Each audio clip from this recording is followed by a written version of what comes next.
All right. Hey, what is up, guys? Welcome to Minds Behind the Music. I am your host, LA. Here with me is my friend Greg. He is co-hosting with me today. So But to start off with today, rest in peace to the great Tim Bogert. This podcast topic is actually about Tim Bogert and about, his legacy. Tim Bogert died sometime last week, mhm, and he seemed like he was one of the lesser known bass players from the classic rock era, or from what a lot of people and boomers would consider to be classic rock. mhm. He's not a very he wasn't a very talked about musician compared to, say, the members of Led Zeppelin, the members of Aerosmith, and even the drummer that he was known for performing with, Carmine Appice. Mhm, But today we are going to start off with Rolling Stone's article about Tim Bogert's death. mhm. As you can see, I think this is a picture of him from the 60s. Yeah, it had to have been from the 60s with Vanilla Fudge, because that bass he did not have in the 70s, or at least in the early 70s. What kind of bass is that? Um, I'm not sure, to be honest. It looks like it has a Fender Precision Bass neck, but it probably has. I don't know what the body is, because I know a lot of bass players from late 60s, early 70s would modify their basses and create their own basses. Yeah, I gotta get back into that. Yeah, I'm planning to get into that. Let's see. Tim Bogert, founding bassist of the psychedelic rock band Vanilla Fudge and member of the supergroup Beck Bogert and Appice, died Wednesday at the age of 76 following a battle with cancer. Deadline reports. Definitely must have kept that a secret, which is He's also born in Ridgefield. Oh Rid- yeah, yeah. Rid- Right. Yeah, he grew up in Ridgefield. I think he went to the high school there. yeah, Ridgefield Memorial High School. Yeah, I forgot that he grew up here in Jersey. Yeah, that's what it says. Now I'm trying to look up his equipment list because most musicians have an equipment list. Like Mm. Kurt Novoselic, he has his own equipment list. Trying to Yeah, see if like his rig. yeah. Yeah, I'm not sure. Even I think even bassists around his age. I know that Tony Levin has a rig, or has an equipment list, and so does Billy Sheehan. Hmm. I'm But getting nothing. yeah, I think, like I said, he was like one of those like deep cut bass players. Like you had to be in the know to know. Like, especially if you listen to a lot of these rock bands like Vanilla Fudge and like Cactus. These were both, I believe those were both bands that came from Long Island, because most of the original members were from New York. Like Carmine Appice, I believe, was from Brooklyn, Mhm. and I don't remember about the other members, but I do know that. I know that Carmine Appice was from New York, and Vanilla Fudge was from Long Island. Bogart's death was confirmed by his longtime bandmate and drummer Carmine Appice, who played alongside Bogert in Vanilla Fudge, Cactus, and Beck Bogert and Appice. The two were joined by guitarist Jeff Beck. As you can see, Beck, Bogert, and Appice. Mhm. Which, if you haven't listened to their only album that they made together, I would definitely recommend. The production is not very, it's not very good. Even for like 70s standards, but I think the performances are really good. Yeah. He was like a brother to me. He was my friend for over 50 years, a piece wrote in a Facebook tribute. Tim was a one of a kind bass player. He inspired many bass players worldwide. He was as masterful at shredding as he was holding down a groove, and Tim introduced a new level of virtuosity into rock bass playing. No one played like Tim. He created bass solos that drove audiences to a frenzy every time he played one, and he played a different solo every night. He was the last legendary. He was the last of the legendary '60s bass players, which I think that he is. I think that he actually is because when you really think about it, a lot of the big bassists or big bass players from the '60s, like John Entwistle, Jack Bruce, and uh, I think is Paul Samuel Smith still alive? I don't remember. No, he is not. He's not okay. He's not alive. Yeah, they're all gone. The only the only big '60s bass player that I could think of that's still alive today is Paul McCartney from the Beatles. I mean, from the last time I listened to him, that was the last time. Honestly, the last time I listened to him, he was doing the break. I only watched him during the breakup of the Beatles. That was the last time I really like kept in tune with Paul McCartney. Oh, really? I'm not really a Beatles listener. Not really a Beatles guy. So Mhm. I'm not really like I'm not gonna sit here and say that I know much about the Beatles. I do know a little bit about the Beatles, but like not much. I'm gonna just be honest with you. Yeah, I know a lot about the Beatles. I wasn't like a super fan of them, but I do like I I I definitely love and respect Paul McCartney, and I've I've even listened to a lot of the material that he's done with Wings and some of his solo stuff as well. So, but I completely understand where you're coming from. Yeah, Um, I don't know if I should be playing this video because in fear of getting blocked, but here it is. Vanilla Fudge, in its original incarnation with Bogert, released 5 albums between 1967 and 1969, including their self-titled debut album, which featured the band's biggest hit, a cover of the Supremes' "You Keep Me Hanging On."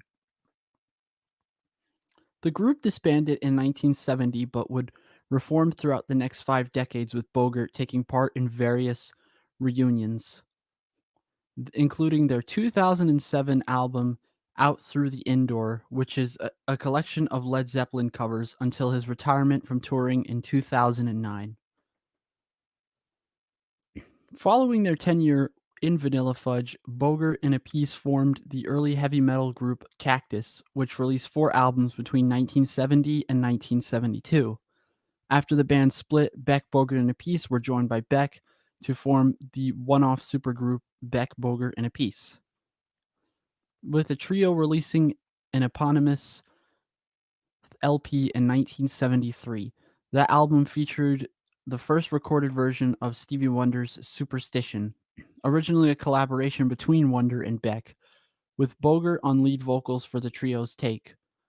But Wonder released his solo talking book version before the Beck, Bogert, and Appice album came out.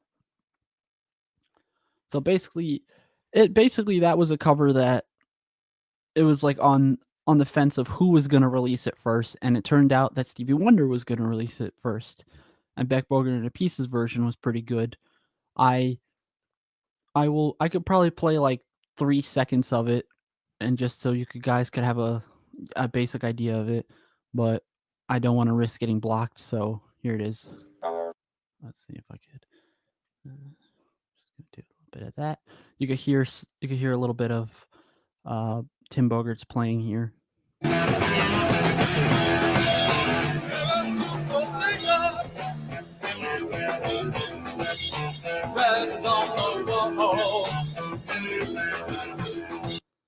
A lot of people don't mention this either. I think that Tim Bogert was a very underrated singer as well. Like, you don't really find a lot of singing bass players nowadays, and it really shows.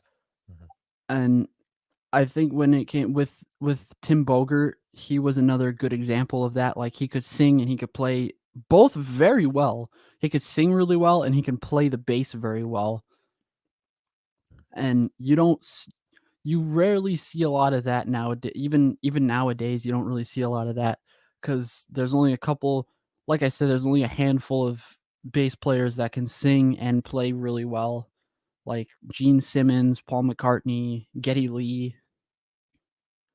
There are probably a few others, but I can't really name them right now. I mean, if you, I mean, I guess you can say that Geddy Lee is one of those guys that is still alive, not dead from years past. So he's one of the remaining guys. I mean, he's not from the '70s, from what the '60s. So Yeah, he's from the because Rush started releasing music in the 70s,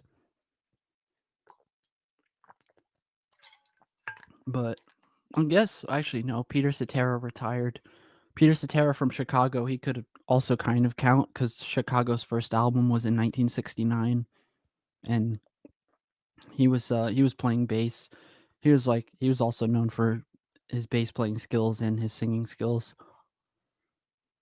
But Bogert would later tour with the Jeff Beck group, Rick Derringer, and briefly the Bob Weir side project, Bobby and the Midnights. I love Tim like a brother. He will be missed very much in my life. I will miss calling him, cracking jokes together, and talking music, and remembering the great times we had and how we created kick ass music. Appice wrote Wednesday, perhaps the only good thing about knowing someone close to you is suffering a serious illness is you have an opportunity to tell them that you love them and why you love them. I did that a lot. I was touched to hear it said back to me. Nothing was left unsaid between us, and I'm grateful for that. I highly recommend it. Rest in peace, my partner. I love you. See you on the other side.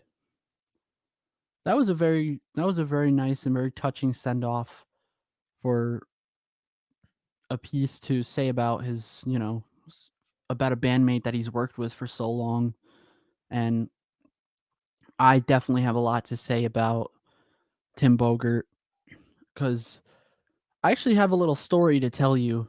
I I I only knew about Tim Bogert a couple years ago, probably about when I first started performing and practicing with Progress Avenue. When I first joined them, Mhm. I was introduced to Cactus's music, and my guitarist showed me Beck Bogert and Appice, and I actually took the time to listen to them, and I could say they're probably performance level, they're unbelievably underrated. Like, I have not seen a trio band, like, besides Rush or Muse that is on that level of performance. I haven't And heard of in a really long time. yeah, same. It's been a while, Yeah.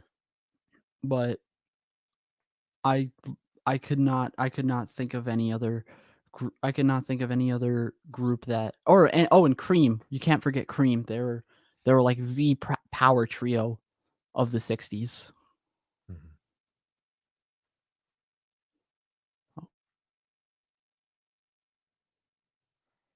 Can you give me 1 second? I think I smell something burning real quick. Just give me 1 second. All right.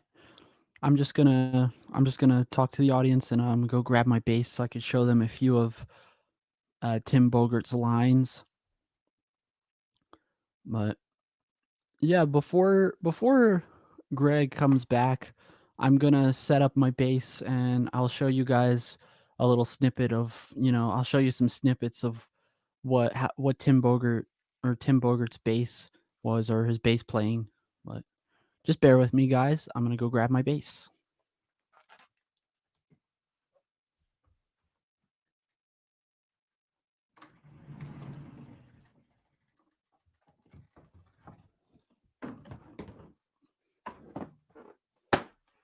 Oh, oops. Knock something over. I swear.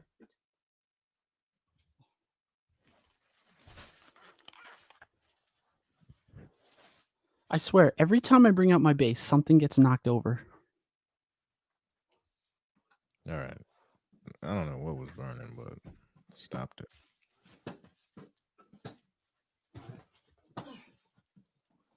Good to know you don't got a fire to deal with. Pandemic, man. Family always making shit. Yeah. Let me get out my signature bass, my dimension bass. I'm just going to tune it real quick.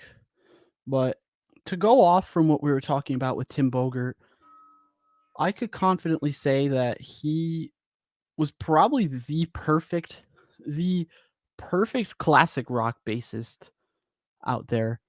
Because when you really think about it, certain and this is no disrespect to certain other bass players like John Paul Jones from Led Zeppelin and Jack Bruce from Cream, but they mostly just shined for like one or two specific things. I don't know how familiar you are with any of the any of those eras of bass players like Jack Bruce from Cream or I mean, not as familiar. I know the music, but I'm not as familiar with them as musicians. yeah. So Well, to speak on their behalf, I don't have the information right now for it.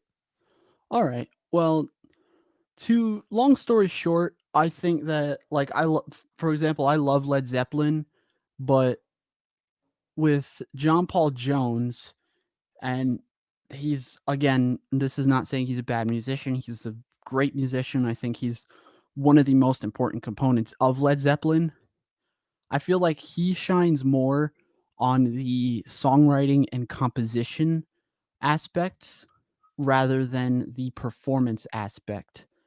And I think Jack Bruce from Cream is the opposite of Mhm. that. Like he shines more in the performance rather than the composition. Mm. And All right. Tim Bogert, I think he is one of a kind when it comes to both. Like I could show you some of the stuff he does on Superstition. Let me just get up my bass real quick.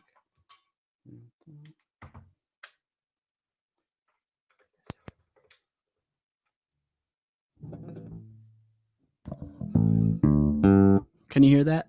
Yeah, I can hear that. Like when he does Superstition, it's like a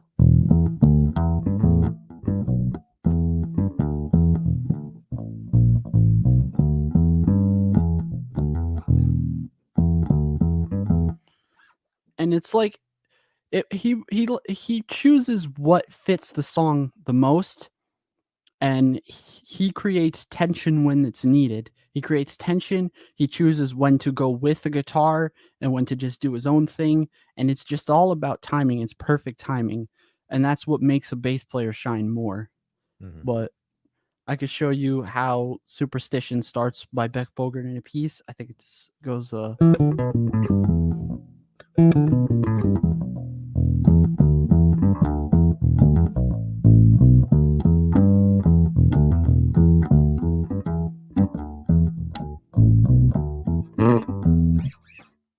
or it just kind of goes off with the clavinet, or like what Stevie Wonder's clavinet would sound like, Hmm. and you'd be playing with Jeff Beck's guitar, or at least on the main hook. And it definitely showed that it was a straightforward, no nonsense kind of song. And I think that's really, I think Tim Bogert's part was probably one of the most crucial and important parts of the song, not just because he was singing, not just because of the bass, but because of like the timing and just everything to do with his part. Like he created tension when there was needed, but he kept his bass in key, sometimes simple when he needed to, and other times he could go off and go ham. Like I don't know if if you guys are familiar with the song Evil by Cactus.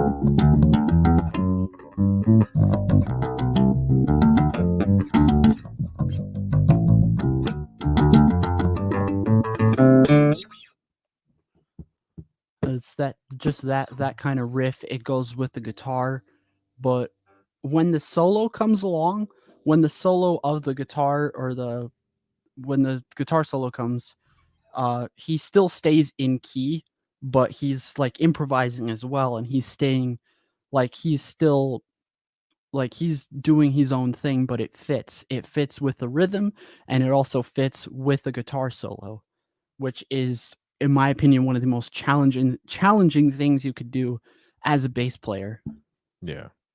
Like he he stays within the same chords of the song, which is a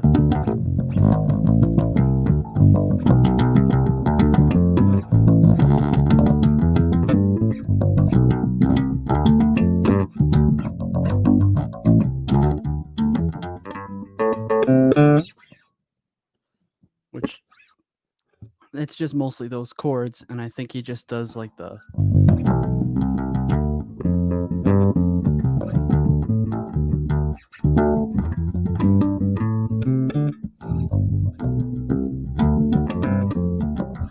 like he experiments around with each note from that chord or the notation of that chord to kind of give it more flair or give it more of a flair in the rhythm section, which I think is the big challenge, at least in playing bass during a guitar solo, because a lot of nowadays bass players just choose to like stay on the guitar, stay on the riff, or just stay on a root note, and not a lot of them decide to. I'm not saying that there aren't any bass players that don't do that. I'm not saying that there aren't any bass players that do this, but most of the time, a lot of it's preferred to stay on the root note or stay on the riff, like with Black Dog by Led Zeppelin. He just stays on the riff.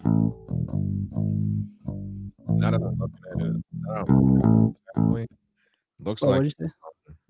now that I'm looking at a bass, actually, it looks like a PV bass.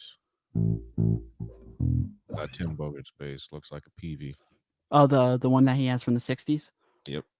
Yeah, I could show you guys real briefly what his bass looked like in the '70s because I love the way that that thing looks. Let me see. He probably modified it. Yeah, I think he did modify it. Let's just have a look at it, shall we? See if I could get it's the one that he used in Beck Bogert and Appice. I believe it's most known for being used in Beck Bogert and Appice, but this is what it looks like. Let me share the screen with you guys. Nope, wrong one. Here it is. This right here. It's basically like a telly bass or like a modified precision bass, which is what it is. And but a lot of the precision basses, at least from the 50s and 60s or like the early 50s, which is when the precision bass was invented, it had the Telecaster neck or it had the Telecaster head Mhm, rather than the head that we all know and love on the precision bass. mhm, But this is what his one of his most famous basses looks like. This is another, I think that looks like an ESP LTD. Which that's a 6-string bass, I believe. Yeah. Yeah, that's an ESP LTD. I think it's a D6, but I forgot what kind. I have a mahogany kind, and I think that's the maple kind of ESP or LTD D6. But that was another bass he was known for playing, at least later on in life or later on in his career. mhm. Uh, it's also very reminiscent. This bass, which I could see it. Hold on a second. I just put my bass down very briefly. It's very reminiscent of Billy Sheehan's bass. Let me see. Billy Sheehan bass. There we go. I don't know if you ever seen that before. This was Billy Sheehan's original bass from the late '70s or the '70s and '80s before he joined Nah, Mr. Big. I haven't seen it. What'd you say? No, I just haven't seen that before. Yeah, he calls it his wife or the wife because that was his original bass, and that I believe is a modified Fender Precision bass, but he added I believe the pick guard, and he added the pickups from a Epiphone or a Gibson bass. I believe it was a Gibson bass because it was to have that low end, and it was to still have that like trebly, like precision bass sound, which I think that was very similar to the bass tone of, say, Mr. Bogert over here. And I think that pretty sure Billy Sheehan has gone on record saying that Tim Bogert was one of his biggest influences, which I learned about that recently, which was pretty cool. Because when I first started learning, when I started with my band Progress Avenue, another story, I had this huge Billy Sheehan phase. So I guess in a way I was kind of learning about his predecessors in the process too. So that was also a big help to that, or a big compliment to what I was doing. Hmm. And I could honestly see the influence because Tim Bogert was, like what Carmine Appice said, one of a kind. And there's so much that can be said about that. Like, and I could even see it, like, at least what I would suggest for you guys to do is definitely listen to some stuff from Tim Bogert. I could even give you some suggestions. I'll give you some album suggestions. I gave you one, Greg. Hmm. Let me see if I could find it. Right, Cactus.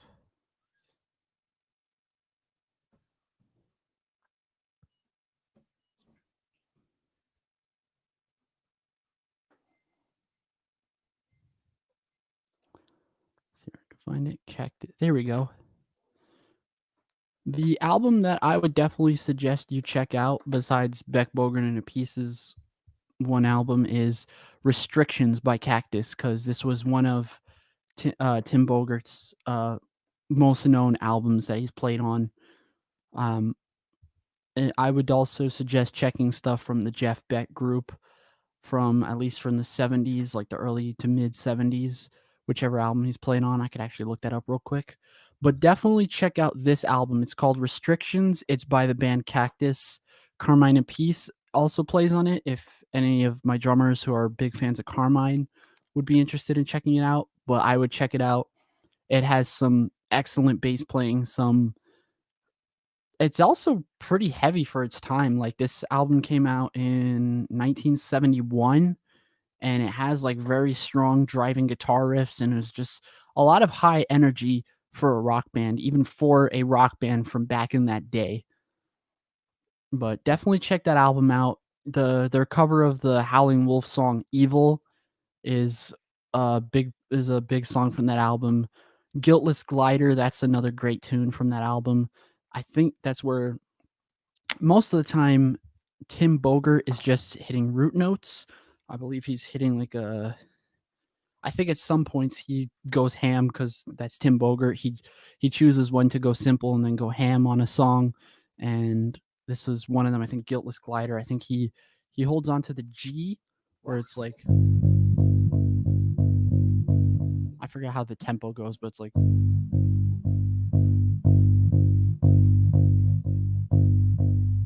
then it goes up to A, and then I believe he just does a whole bunch of crazy stuff on that, like,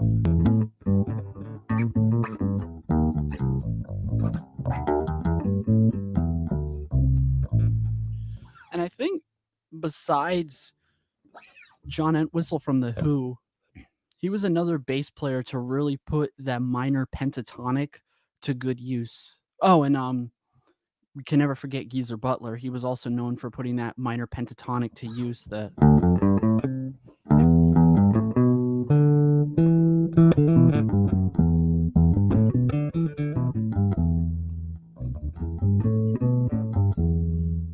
which not a lot of bass players did, at least in the late 60s and early 70s.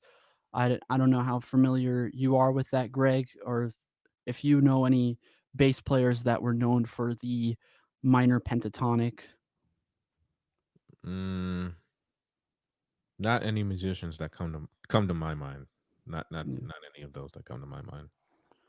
Yeah, because when you think of modern players that use the minor pentatonic, the only thing that would come to mind would be Flea from the Red Hot Chili Peppers, which he's like the number one bassist of our generation, is what most people would say he is. Hmm. Yeah, Which, he's got some competition, I would say. Not oh me, yeah, not me, but there are lots of other bass players coming out, like a Thundercat. And I think Thundercat is one of the best bass players of this time right now. If you've ever heard of a Thundercat. Oh yeah, I've actually been listening to Thundercat lately, and I could agree with you. He's one of the best modern bass players out there, and I could and what is it? Felix Pastorius. He's another great modern bass player. I think the Jocko's son. Hmm. He they both have a similar playing style where they have like a jazzy kind of uh, a jazz kind of sound to their playing, and they have like they they they cleverly connect chords together, which is another big aspect of being a great bass player. And Tim Bogert definitely knew how to create connect chords together and create, you know, elegant and very strong bass lines. Like I just played with Cactus, the like that's definitely I think that's definitely a perfect example of Tim Bogert connecting chords together because he it's like 12 bar blues almost because he's just using the D and G and then the A, which is but he uses it to his own. He kind of adds his own spin to it. Like this would be D minor, and this would be like a G7, and this would be an A7, and it would just go down to the G, then back to the D, which is I think it's a clever use of the 12 bar blues, which I think the only other bass player of that time that was able to cleverly use the 12 bar blues was Jack Bruce from Cream, who I think he's used mostly A, the A like in A, and he's used it in D for with if you know Sunshine of Your Love, Greg, the and with Strange Brew,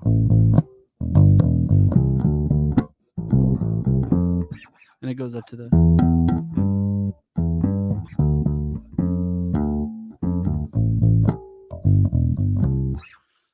which I think that was a common thing that a lot of bass players in the 60s did. They tried to put their own spin to the 12 bar blues, and Tim Bogert was another example of that.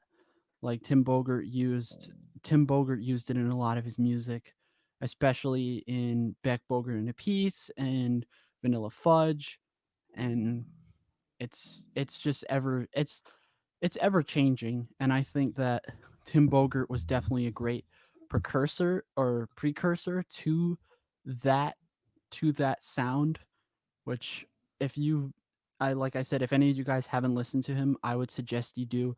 Definitely listen to some Vanilla Fudge, like any of their stuff from 1967 to 1970. I would say, and let me see what else we got. I'll I'll definitely look for some Jeff Beck group albums. But let's see. I think he was just a touring musician for this one, but I'm not too sure.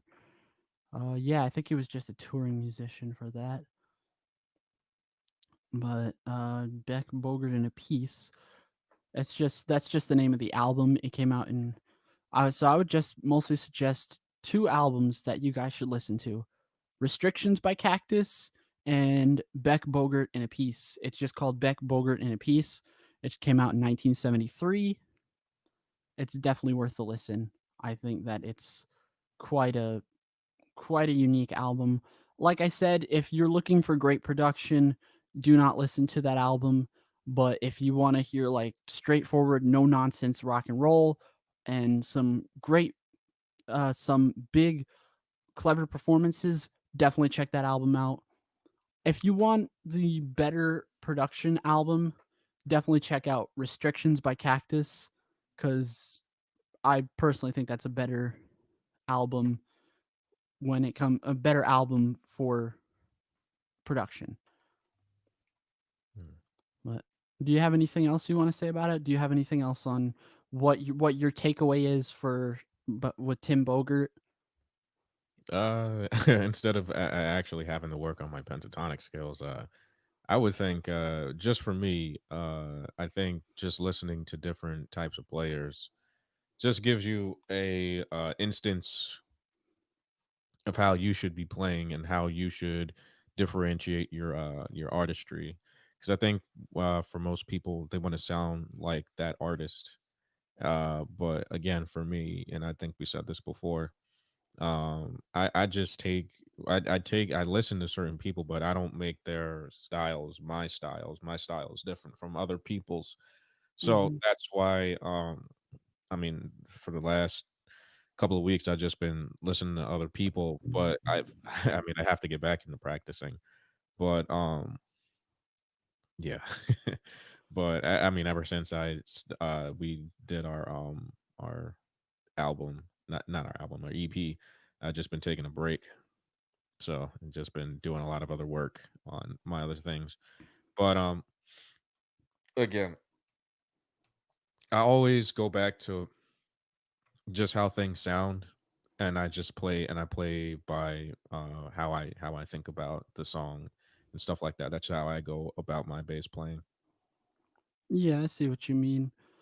And I think that I do the exact same thing, and I think when it comes to Tim Bogert, I think the reason why he was such like a deep cut bass player from that era is because not a lot of people will look uh to the US or have looked to the US from at least back in the day and said, "Oh, there's a magnificent bass player that is just so unapologetically himself and his style is unapologetically his own and he's great." Like there's a couple that I can name off the bat like Carol Kay and Peter Cetera from Chicago, but again, they had a formula that a lot of people known, and it it was definitely their own trademark. A lot of people were not familiar with Tim Bogert's trademark.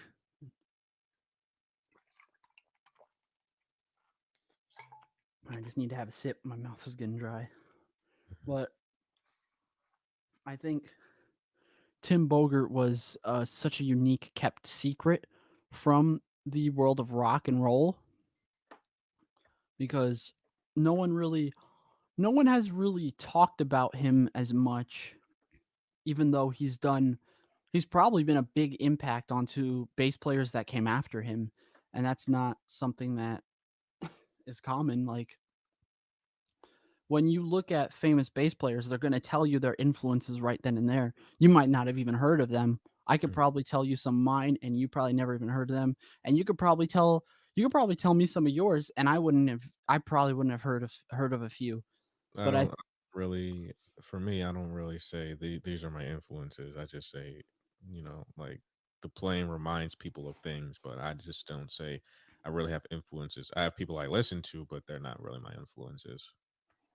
I get what you mean. But I think, well, what I'm basically trying to say is a lot of people out there, like it could be like a super obscure bass or a bass player that not a lot of people have heard, like Tim Bogert over here, and that, but that would not take away from your playing, and I would not take away from his playing either. Mhm. Like I could tell with Tim Bogert and Billy Sheehan, they have they're both two unique bass players in their own right, and they don't sound very similar.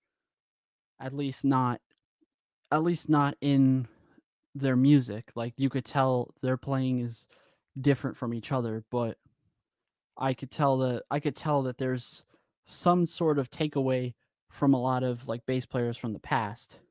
Like I could tell you I don't have any influence. I could tell you that I've listened to bass players that I wouldn't consider to be an influence, and I still like there's still some takeaway that I have from listening to them, and there's stuff like, "Hey, how could I make my music stronger or sound better from stuff that they have done?"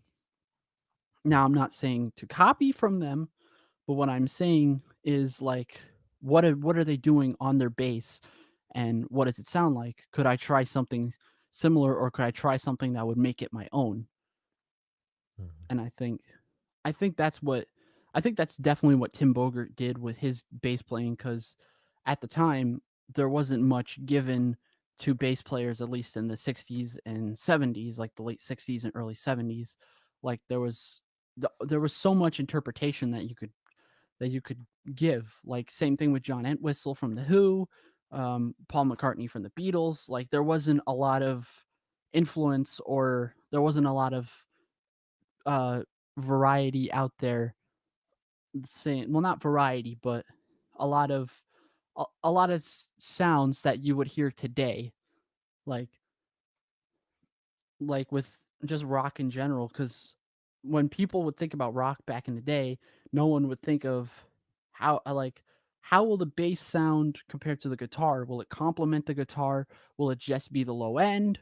Will will this person go ham on the bass while I'm doing the solo? There are different things that people haven't to that did not take to consideration, but people have still tried to do.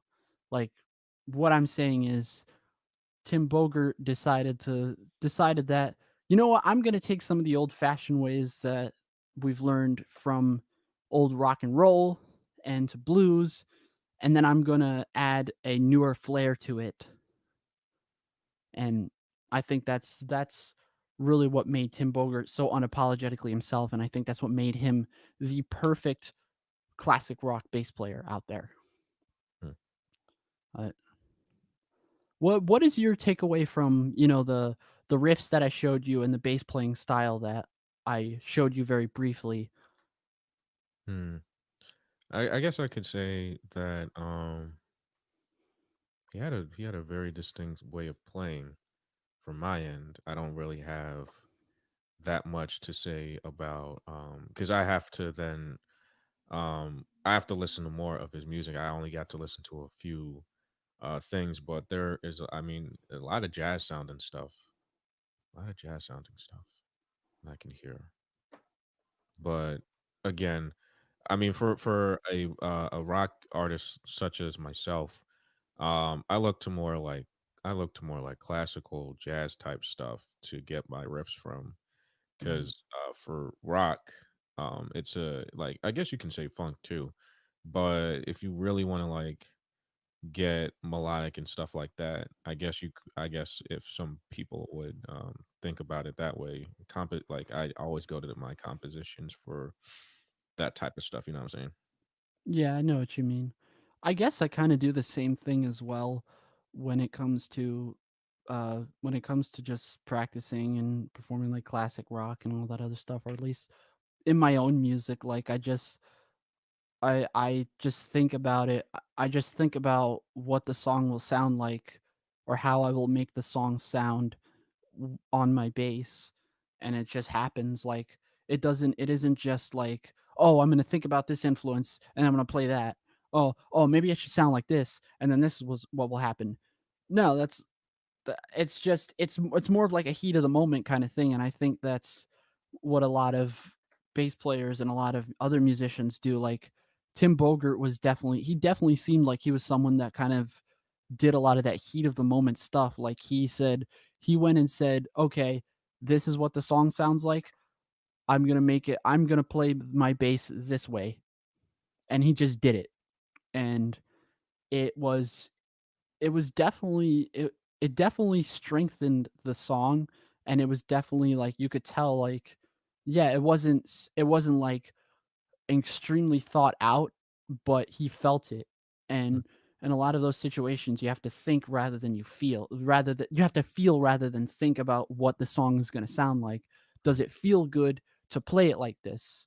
Do you like how it sounds? And right. that's what a lot of rock bass players need to take away, from at least from Tim Bogert's example, and at least from what I'm trying to say. Mhm. Uh, Okay. Yeah, I That's can have said that better myself, man. but that's pretty much all I have to say. Tim Bogert was a magnificent, unique bass player. Like there was no other player that was like him, especially for his time. Like he was a lot of the things that he was doing was, I would say, very ahead of his time, at least more than what you would hear in modern rock or rock bands from like the 80s, 90s, and 2000s. Like a lot of his styles are very reminiscent of that. And that's why I think he's very much ahead of his time. And I think that he was definitely a player that was not talked about enough. And maybe it made him shine more. And maybe it made his legacy a lot more impactful than, say, someone that everybody in rock knows about. And I'm not saying that it would be any less than that, but it could have been a bigger, it probably was a bigger impact. And I think that that's what makes a bass player like Tim Bogert so legendary. It isn't from the fame and fortune that he got or or what he was known for, but rather what he was known for, rather what he could play and how he played. It was rather more for his quality rather than his popularity. And I Mhm. think that's what makes certain musicians shine more and shine brighter. And he's definitely no exception to that. He was phenomenal bass player. My condolences go out to his family. It goes out to Carmine Appice because I know that he was very close with him. He was one of his bandmates that he's had for such a very long time. I know that my drummer and his father knows Carmine and Carmine's family, so my condolences go out to them as well. But that's all I have to say. Is there anything you would like to say? No, I think I'm good, man. All right. Guys, I hope you enjoyed this video. Don't forget to like, comment, share, and subscribe if you want to see more similar to this one. I will keep you guys updated on the audio versions of the podcast. I'm currently dealing with a lot of other stuff right now, and I'll have to get back to you guys sooner or later on that. So just keep on the lookout for that. And that's all there is to it. I will see you guys tomorrow. You have a good rest of your day, and as always, stay tuned. All right.